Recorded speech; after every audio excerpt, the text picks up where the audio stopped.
নমস্কার বন্ধুরা, আমি উপমা এবং আমার চ্যানেল এক্সপ্লোর উইথ উপমাতে সবাইকে আরও একবার স্বাগত জানাই। ওং নমো ভগবতে বাসুদেবায়। জয় শ্রীকৃষ্ণ। রাধে রাধে। বন্ধুরা, বছরে যে 24টি একাদশী পড়ে তার মধ্যে অন্যতম হলো মোহিনী একাদশী। বলা হয় এই একাদশীতে ভগবান শ্রী বিষ্ণু মোহিনী রূপে আবির্ভূত হয়েছিলেন। সমুদ্র মন্থনের সময় যখন অমৃত পাত্র পাওয়া যায়, তখন দেবতা ও অসুরদের মধ্যে এই বিষয়কে কেন্দ্র করে যুদ্ধ শুরু হয়।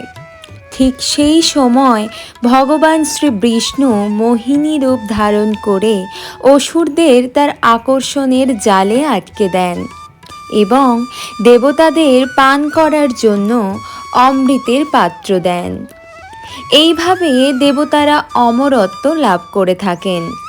এই কারণে এই মোহিনী একাদশী পালিত হয়। ভগবান শ্রীরাম ও সীতা দেবীকে খুঁজতে গিয়ে মোহিনী একাদশীর উপবাস করেছিলেন এবং মহাভারতের সময় যুধিষ্ঠিরও ঠিক একইভাবে মোহিনী একাদশী পালন করেছিলেন। বন্ধুরা, বলা হয় এই একাদশী যিনি পালন করে থাকেন তিনি সকল প্রকার দুঃখ, কষ্ট, যন্ত্রণা থেকে মুক্তি পান এবং ভগবান শ্রী বিষ্ণুর আশীর্বাদে তার মনস্কামনা পূর্ণ হয়। প্রত্যেক বছর বৈশাখী বুদ্ধ পূর্ণিমার আগে শুক্লপক্ষে এই মোহিনী একাদশী তিথি আসে। এই বছর এই মোহিনী একাদশী তিথি শুরু হবে আজ শনিবার 18 মে চৌঠা জ্যৈষ্ঠ সকাল 11:23 থেকে, যা থাকবে বন্ধুরা 5ই জ্যৈষ্ঠ পরের দিন রবিবার দুপুর 1:24 পর্যন্ত। তাই উদয়া তিথি মেনে এই মোহিনী একাদশী এই বছর পালিত হবে আগামীকাল রবিবার দিন। তাই যারা এই মোহিনী একাদশী পালন করতে চাইছেন তারা একাদশীর ব্রত এবং উপবাস রবিবার দিন সম্পন্ন করবেন। একাদশীর যে পালন ক্রিয়া অর্থাৎ উপবাস ভঙ্গের ক্রিয়াটি সম্পন্ন করা প্রয়োজন পরের দিন সোমবার অর্থাৎ সকাল 9:22 মধ্যে। এবার বন্ধুরা আপনাদের জানাবো এই মোহিনী একাদশী কিভাবে পালন করবেন। তারই সঙ্গে আপনাদের জানাবো যে যারা কোনো কারণে এই মোহিনী একাদশী তিথি পালন করতে পারছেন না, ব্রত রাখতে পারছেন না, তাদের ক্ষেত্রে কি করণীয় সেই প্রসঙ্গে কথা বলবো। বন্ধুরা, যদি আপনি মোহিনী একাদশী পালন করতে চান তাহলে আপনাকে আগের দিন অর্থাৎ একাদশীর আগের দিন আজ শনিবার দিন আপনার সর্বশেষ রাত্রিকালীন আহারটি নিরামিষ সাত্ত্বিক হওয়া বাঞ্ছনীয়। অর্থাৎ আজ রাতে আপনি যে খাবারটি খাবেন সেটি অবশ্যই নিরামিষ আহার হতে হবে। এরপর একাদশীর দিন আপনি পূর্ণ নির্জলা উপবাস যেমন রাখতে পারেন, পাশাপাশি আপনি জল, শরবত, ডাবের জল, ফল মূল ইত্যাদি গ্রহণ করতে পারেন। এই একাদশীর ব্রতটি পালন করতে এভাবেই পারবেন।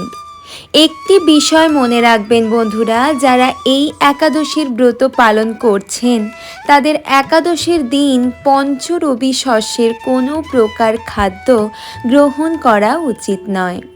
বিশেষ করে বন্ধুরা চালের তৈরি কোনো প্রকার খাদ্য এই মোহিনী একাদশীর দিন গ্রহণ করা উচিত নয়। তবে এই বিষয়টি যারা এই মোহিনী একাদশী পালন করছেন বা ব্রত রাখছেন তাদের ক্ষেত্রেই প্রযোজ্য। যারা এই একাদশীর ব্রতটি পালন করতে পারছেন না তারা অবশ্যই এই দিনে নিরামিষ সাত্ত্বিক আহার গ্রহণ করুন। একাদশীর দিন রবিবার ব্রহ্ম মুহূর্তে ঘুম থেকে ওঠার চেষ্টা করুন। ব্রহ্ম মুহূর্ত বলতে বোঝায় ভোর 3টে থেকে 5টার মধ্যে সময়কালকে। একাদশীর ব্রত যারা রাখছেন তাদের এই দিন সূর্যোদয়ের আগে ঘুম থেকে ওঠা প্রয়োজন। ঘুম থেকে ওঠার পর সংকল্প গ্রহণ করুন যে আপনি আজ নিজেকে এই মোহিনী একাদশীর পুজো বা ব্রতয়ে নিজেকে নিয়োজিত করছেন। এটি যাতে সার্থক হয় তার জন্য ভগবানের কাছে সবার প্রথমে প্রার্থনা করুন। এরপর স্নানের পর্ব সেরে নিয়ে পূজার প্রয়োজনীয় উপকরণগুলি সংগ্রহ করুন। বন্ধুরা, আপনি স্নানের জলে এই দিন তিল মিশিয়ে স্নান করতে পারেন। এতে শরীর ও মন শুদ্ধ হয়। তবে মনে রাখবেন যে একাদশীর দিন কখনোই তেল, সাবান, শ্যাম্পু ইত্যাদি প্রসাধনিক দ্রব্য ব্যবহার করা উচিত নয়। বন্ধুরা, তারপর স্নানের পর পুজোর প্রয়োজনীয় দ্রব্যগুলি সংগ্রহ করে ভগবানের উদ্দেশ্যে নিজেকে পুজোয় নিয়োজিত করুন। বাড়িতে শ্রীকৃষ্ণ বা শ্রীরাম বা ভগবান শ্রী বিষ্ণুর মূর্তি বা ছবি থাকলে আপনি তার সামনে পুজো সম্পন্ন করতে পারেন। সবার প্রথমে আপনি একটি ঘিয়ের প্রদীপ জ্বালান এবং বন্ধুরা একটি ধূপকাঠিও জ্বালান। তারপর ফুল ও ফল দিয়ে ভগবান শ্রী বিষ্ণুর উদ্দেশ্যে পুজো নিবেদন করুন।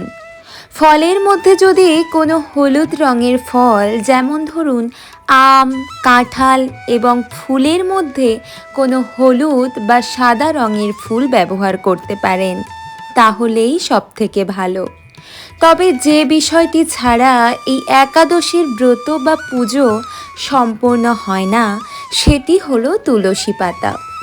পুজোর প্রসাদের ভোগে এবং শ্রী বিষ্ণুর উদ্দেশ্যে অবশ্যই বন্ধুরা তুলসী পাতা নিবেদন করতে ভুলবেন না।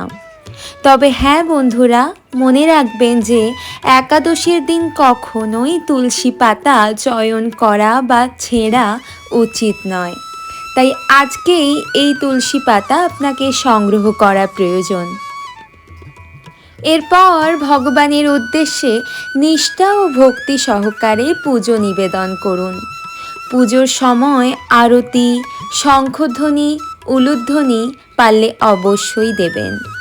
একাদশীর দিন ভগবান শ্রী হরি বা শ্রী বিষ্ণুর পুজোর সময় যে মন্ত্রটি অবশ্যই উচ্চারণ করতে হবে সেই মন্ত্রটি হল ওং নমো ভগবতে বাসুদেবায় এবং ওং নমো নারায়ণায় নমঃ।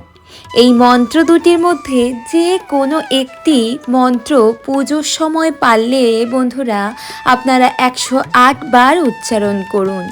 যদি তা সম্ভব না হয় অন্তত 3 বার অবশ্যই উচ্চারণ করুন।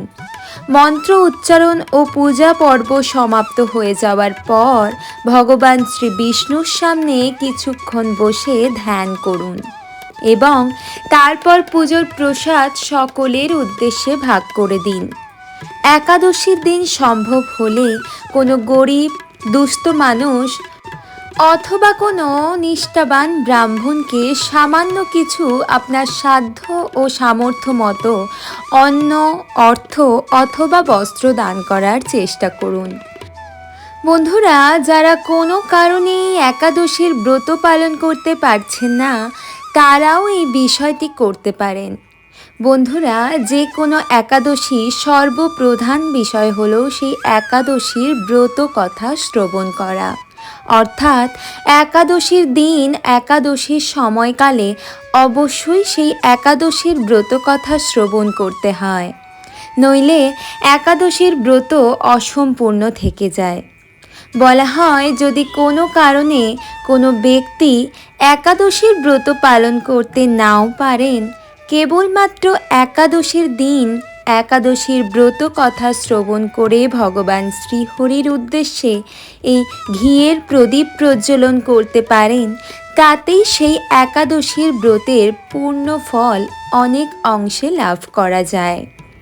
তাই মোহিনী একাদশীর দিন আপনিও একাদশীর ব্রত পালন করুন বা নাই পালন করুন, অবশ্যই এই মোহিনী একাদশী পালন কথাটি শ্রবণ করার চেষ্টা করুন। বন্ধুরা, এই মোহিনী একাদশীর দিন অবশ্যই তামসিক খাবার যেমন পেঁয়াজ, রসুন, মাংস, মদ্যপান ইত্যাদি এড়িয়ে চলুন। এবং বন্ধুরা, এই দিন রাগান্বিত, হিংসাত্মক, সমালোচনামূলক বা খারাপ কাজগুলি থেকে এড়িয়ে চলুন। এই দিন সম্পূর্ণরূপ এই শ্রীহরির উদ্দেশ্যে নিজেকে নিয়োজিত করুন। দেখবেন যে উদ্দেশ্য নিয়ে আপনি এই একাদশীর ব্রত পালন করছেন, সেই উদ্দেশ্যে আপনি নিশ্চিত রূপ এই সুফল পাবেন। বন্ধুরা, আজকের পর্ব এ পর্যন্তই। আপনাদের সাথে দেখা হবে নতুন কোনো এক বিশেষ পর্বে। ততক্ষণের জন্য বন্ধুরা, আপনারা সবাই সুস্থ থাকুন, ভালো থাকুন।